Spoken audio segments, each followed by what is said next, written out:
Hello, welcome to my home yoga studio space. I wanted to talk about a few things that I find are essential in a home yoga space.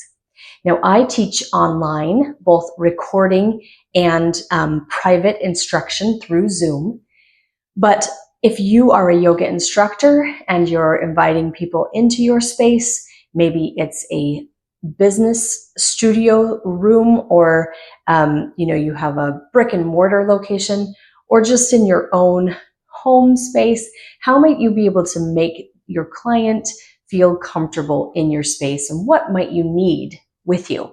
So first we'll talk about the physical things that we'll have, and then I'll switch gears just a little bit and talk about things that you might need for recording purposes if you are trying to produce yoga videos to put on a website or on YouTube, something like that.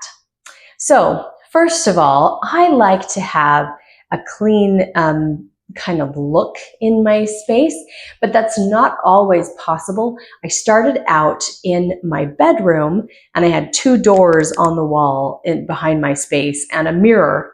So I would just cover up the mirror. I had a chakra blanket that I used. Personal aesthetic is totally up to you. I happen to be in a home now where all the walls are white and the floor is white, so it's pretty sterile. I tend to like that, but you do what you want to do. One thing that I would suggest having around you is a wall. So many times you can use the wall for doing handstands, and I like to do arm stretches against the wall, hips kind of poses against the wall.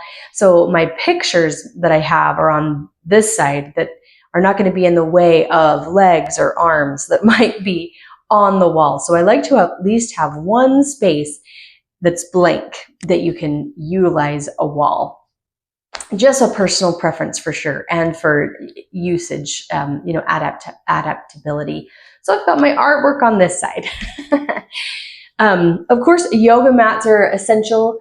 I happen to have two because sometimes I'm at this mat to be close, and sometimes when I'm standing, the camera's at a different angle, and so I have to be back here in order to see the whole body. So I put two mats out, just kind of like a big pad. One day I'll get ones that are exactly the same size, but it works well enough for now. So two mats works good for me. And then I'm always mentioning props to my clients. I want them to use blocks and use straps and use pillows and blankets. So since they're not with me in the room, I have to demonstrate how to use them. So always at my disposal, I have a yoga strap. I always have a blanket. I like the Mexican blankets for different poses that might be for comfort, restorative kind of yoga things. I have a bolster, and I actually have two. You see on my shelf there, I have a second one. Sometimes I utilize two bolsters. The problem with that is not everyone in their own home would have two. So it just depends. But my private clients, some of them have two, and so then I need to have two. And then two yoga blocks. My favorite are cork. They're kind of heavy. They're thick. They're solid, really substantial. So makes it easier to balance on. It's not wobbly unless I really move it with my hand. So two blocks. These are the main things that I'm always going to have in my space when I meet with a client or when I film a yoga sequence. And then just for aesthetics, I've got this little storage cabinet here. I like to have some kind of lights, and these lights are nice. They've got different brightnesses. You can see that's changing, or they can turn all the way off, or they fluctuate through color. So that's kind of fun too. You can see a little bit through the film that they're changing color. I like to use those when I do the chakras, like say I'm doing heart chakra. There it's stuck on green. So I have a little bit of an aesthetic there that goes along with the theme. Now it's going to start cycling again because I touched it. So lights, I think, are nice. And then I just found this shelf just to kind of keep my things so that they would be close to me, but not just piled up in the corner of the room. So in here, I have things like, I have some chakra meditation bowls, all the different chakra bowls in there.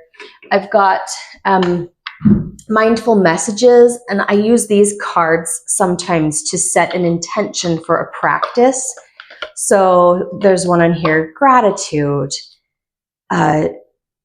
projecting, breathe. You know, they just have a little quote and a mindful message. Now, all of these items I will link in the bottom of this video so that you can go purchase them on your own if you'd like, if you like any of these things that I'm talking about.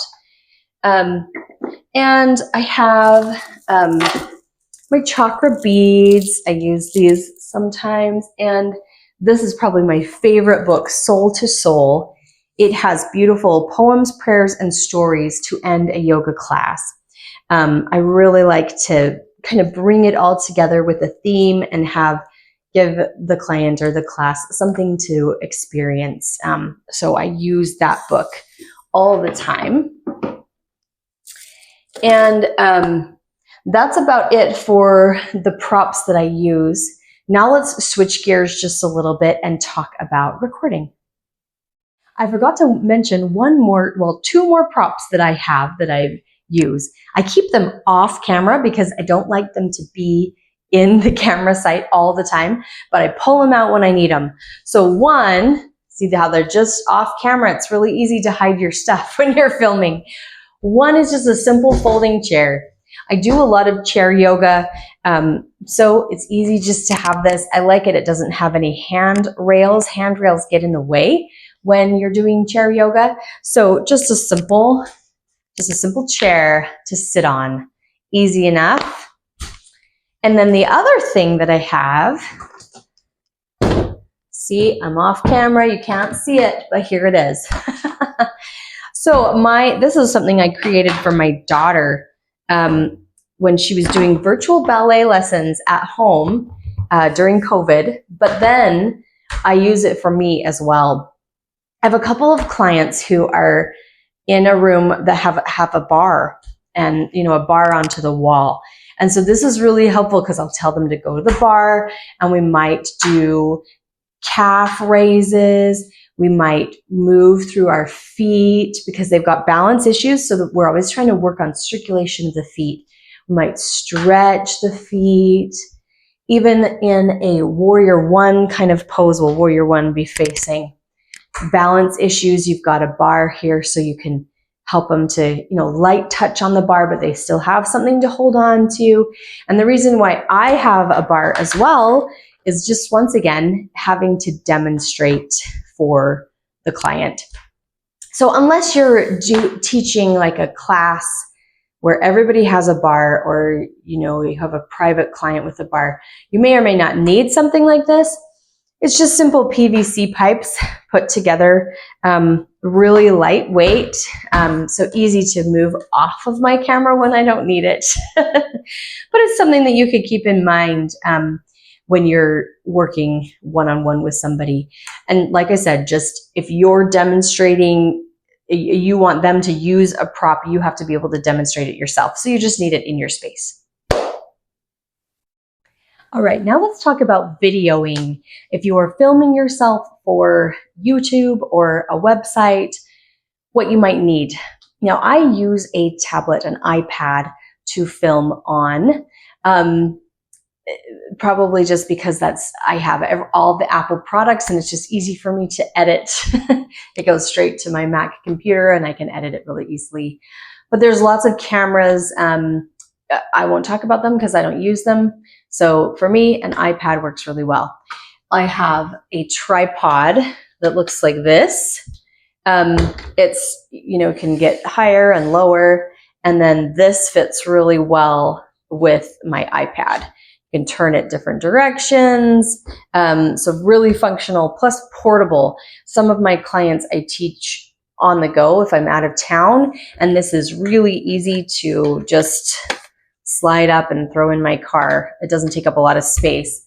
There's also an attachment that you can put on it for your cell phone if you want to play music, to help record, you know, that sound in here. So you just put your phone right on there. And again, it kind of slides, has a little slider. So this is essential. And I actually have two of them.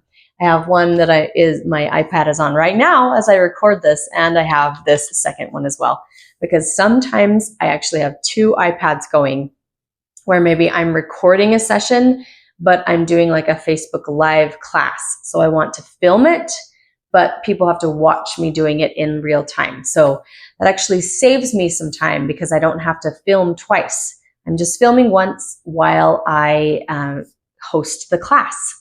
So that's why I need two of these, two iPads, two stands.